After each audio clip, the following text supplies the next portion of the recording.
ప్రస్తుతం big boss house లో ఎవరు ఫైనలిస్ట్ అవుతారు అంటూ ఉత్కంఠ భరితంగా కొనసాగినప్పటికీ చివరిగా అయితే రేసులో ఉంది ఇమాన్యుయల్ అలాగే పవన్ కళ్యాణ్. అయితే వీళ్ళిద్దరికీ బిగ్ బాస్ ఒక టాస్క్ పెట్టారు. ఈ టాస్క్ లో భాగంగా ఇమాన్యుయల్ అయితే ఓడిపోయి మొదటి ఫైనలిస్ట్ గా నేరుగా హౌస్ లోకి అడుగు పెట్టాడు పవన్ కళ్యాణ్. నిజానికి పవన్ కళ్యాణ్ మచ్చేసుకొని వచ్చాడనే చెప్పాలి బిగ్ బాస్ హౌస్ కి ఈ సీజన్ కి.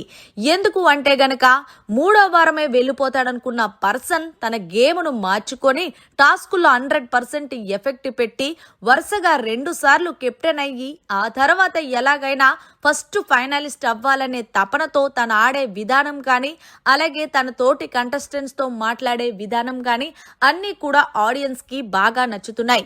ముఖ్యంగా ఆయన ఆటే ఆటతో పాటు ఆయనకి లక్ కూడా బాగా కలిసి రావడంతో ఫైనల్ గా ఈ సీజన్ కి మొదటి ఫైనలిస్ట్ గా అయితే గనక పవన్ కళ్యాణ్ అయితే అయిపోయాడనే చెప్పాలి. నిజానికి పవన్ కళ్యాణ్ గేమ్ పరంగా చాలా అంటే చాలా బాగా ఆడతాడు. అలాగే మాట్లాడే విధానం కూడా డౌన్ టు ఎర్త్ ఉంటుంది. అందుకే కామనర్స్ కి బాగా కనెక్ట్ అయ్యాడనే చెప్పాలి పవన్ కళ్యాణ్.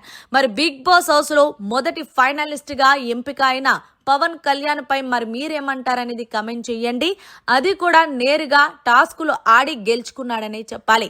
మరిన్ని లేటెస్ట్ లైవ్ అప్డేట్స్ కోసం చూస్తూనే ఉండండి.